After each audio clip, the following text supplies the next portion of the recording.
So you've got your solar panel, your battery, and you're ready to start harnessing the sun's power. But before you plug anything in, hold up. There's one critical piece you cannot skip, and that's your solar charge controller. This little device is the brain of your solar setup. It protects your battery from overcharging, undercharging, and frying itself. It keeps everything running smoothly, efficiently, and safely. But here's the thing. If you wire it wrong, you could ruin your battery. Or worse, damage the entire system. In this video, we're walking through the exact steps to install a solar charge controller like a pro. No fluff, no confusing jargon, just clear, instructional content for beginners and DIYers who want to get it right the first time. Ready? Let's do this. What does a solar charge controller actually do? Before we start connecting wires, let's make sure we understand what we're dealing with. A solar charge controller is the gatekeeper between your solar panel and your battery. Its main job is to manage the voltage and current coming from the panel, so your battery gets the right amount of charge. No more, no less. There are two main types of controllers: pulse width modulation and MPPT, maximum power point tracking. PWM is cheaper and simpler, great for small setups. MPPT is more efficient and better for higher wattage systems, especially when your solar panel voltage is much higher than your battery voltage. Here's what happens without a controller. Your solar panel might push out 18 to 22 volts in direct sun, but your 12V battery doesn't want more than 14.4V. Without regulation, it'll overcharge, heat up, degrade fast, and boom, you've just shaved years off your investment. A charge controller prevents that. It limits the voltage, adjusts the current, and even shuts off charging when your battery's full. Some even have USB ports, load outputs, and digital displays. It's the silent protector of your solar setup, and installing it properly is step one in building a long-lasting solar system. Tools and materials you'll need. All right, let's gather what you need. No one wants to run around the house mid-install looking for a screwdriver. For a basic charge controller setup, here's your shopping list. Solar charge controller, PWM, or MPPT, depending on your setup. Solar panels, battery or battery bank, commonly 12V deep cycle. Appropriate gauge wire, usually 10 to 14 AWG for small setups. Screwdrivers, flathead and Phillips, wire strippers and cutters. MC4 connectors, if your solar panel has them. Fuse or circuit breaker, essential for safety. Multimeter to double-check voltages. Mounting screws or Velcro to attach the controller. Optional but helpful. Heat shrink tubing or electrical tape. A wire crimper, and terminal lugs for neat connections. Make sure your charge controller is rated for your system. If you're running a 12V battery and a 100 dewey solar panel, a 10A20A controller will do. But if you're stacking panels or using a 24V battery, scale up accordingly. Always check the voltage compatibility. Never assume. Safety first, prepping for the install. Before you touch a wire, here's a golden rule. Never connect a solar panel directly to a battery without a charge controller.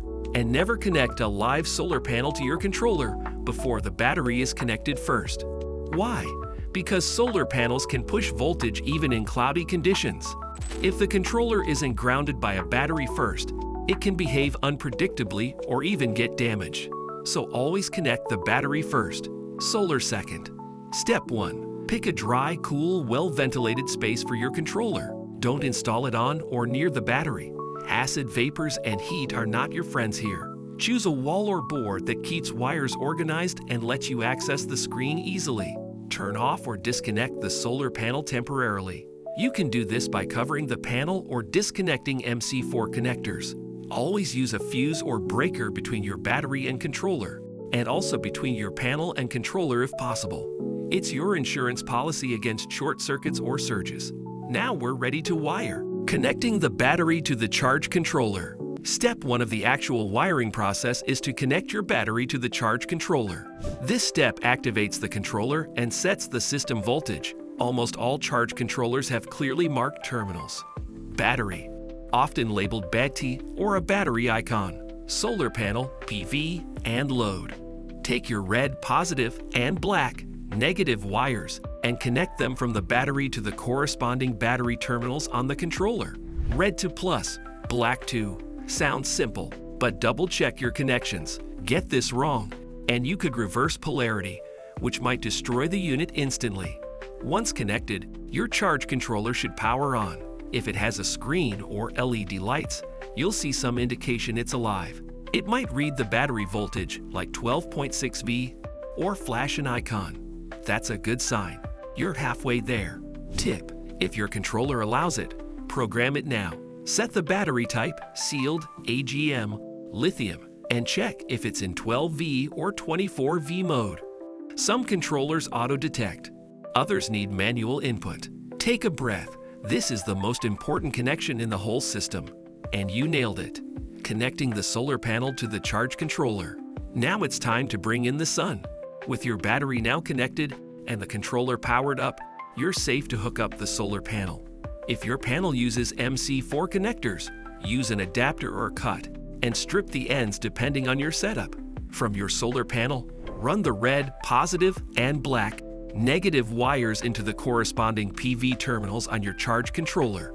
Again, positive to positive, negative to negative. Don't get lazy here. Double check with your multimeter if needed. Once the solar panel is connected, your controller should recognize solar input. If the sun is out, it may start charging immediately. Look for a charging icon, voltage readout, or blinking light to confirm. Some controllers display how much current is flowing to the battery. Optional: add a fuse or circuit breaker between the solar panel and the controller. This protects against overcurrent or lightning strikes, especially in larger or outdoor setups. A 10A20A inline fuse is usually enough for smaller systems. At this point, your solar power system is fully wired and operational. The panel is sending energy to the battery through the charge controller. Simple, safe, and smooth. Now hey, if you made it this far, I've got to ask, how's it feel to wire your own solar system? Pretty empowering, right? Drop in the comments if you're officially feeling like a solar boss.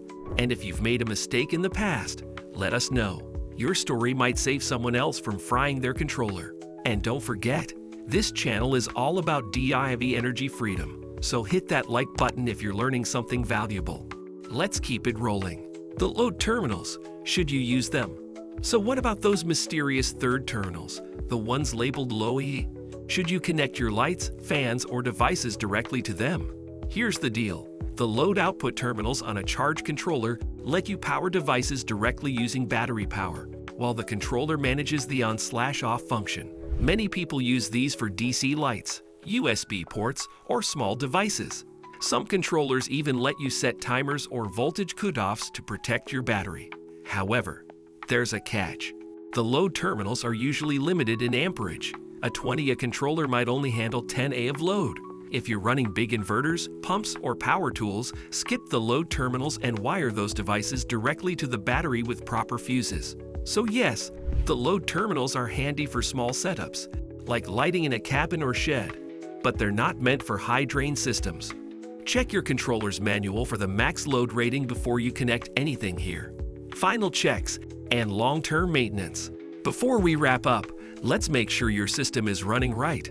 Do a final walkthrough. Check that all wires are secure. No loose strands, no pinched cables. Verify all connections with your multimeter. Is the panel pushing power? Is the battery charging? Look for any flashing error lights or odd symbols on the controller.